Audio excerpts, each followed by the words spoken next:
I remember my first week in search and rescue. It wasn't the vastness of the woods that got to me, but the paperwork, the bureaucracy of tragedy. My trainer was a man named Miller, 20 years in the service, skin like old leather, and eyes that always seemed to be looking at something just behind your shoulder. We were checking gear, the rhythmic clicking of the radio, and the sharp synthetic scent of industrial-strength insect repellent filling the small cabin. Miller was going over the standard protocols, the 48-hour shift rotations, the heavy-duty canvas maintenance when he stopped.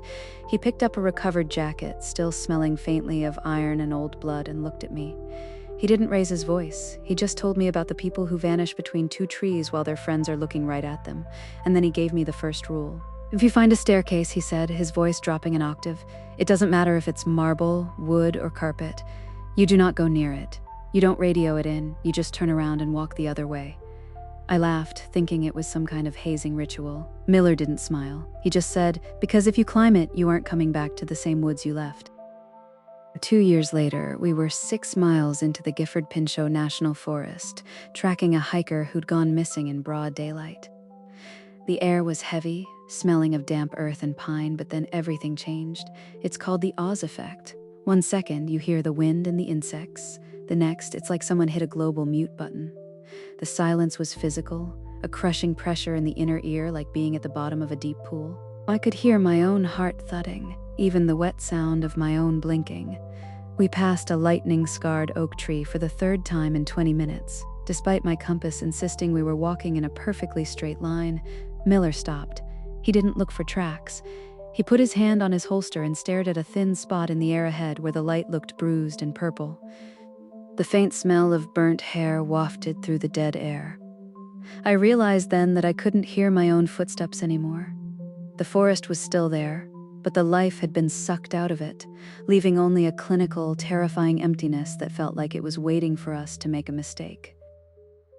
We pushed through a dense thicket and found ourselves in a clearing that shouldn't have been there. In the center stood a Victorian-style mahogany staircase. It was perfectly polished, the brass railings gleaming as if they'd been buffed that morning. It was standing alone in the mud, surrounded by rotting logs and gray moss. But here's the detail that stuck with me. The stairs cast no shadow. The sun was behind us, our shadows stretching long across the dirt, but the staircase just existed, as if it were being projected into our reality rather than being part of it. A metallic, copper taste flooded my mouth, the kind of static electricity you feel before a massive lightning strike. Miller stared at his boots, refusing to let the object enter his field of vision. "Keep your eyes down," he whispered. "Do not let it invite you." I couldn't help it. I flicked my flashlight toward the top landing.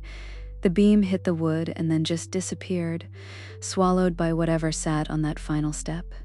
It wasn't a ruin. It was a lure, pristine, sterile, and utterly hungry. Then the stairs started to speak. It wasn't a ghost story voice. It was a recording.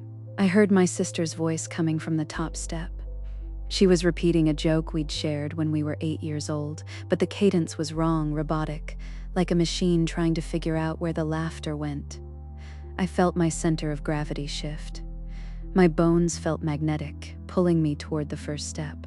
The temperature dropped so sharply that the sweat on my neck froze instantly, crackling like breaking glass against my skin. The air above the landing began to vibrate, shimmering until I could see a glimpse of a hallway. It looked like my childhood home, but the proportions were stretched, the doors too high, the colors just slightly off. The voice called again, using a nickname only my dead grandmother knew. I was 1 foot away from the mahogany when Miller's hand slammed onto my shoulder. He didn't say a word, just dragged me backward with a strength that left bruises. As we retreated, the shimmering air seemed to lean toward us, a mouth of light trying to close the gap.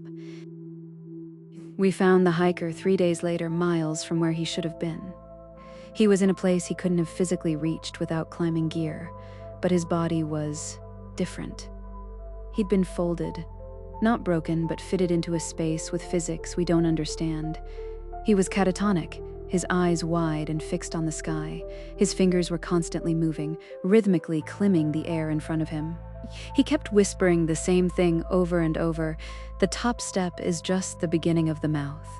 I quit the service a month later. I live in a single-story house now. I can't handle the idea of an upstairs. Sometimes at 3 a.m., I hear the sound of bare feet slowly ascending the wooden stairs of the house I used to own. Rhythmic, patient. Do you ever feel like the stairs in your house are just waiting for you to forget the rules? Sleep well.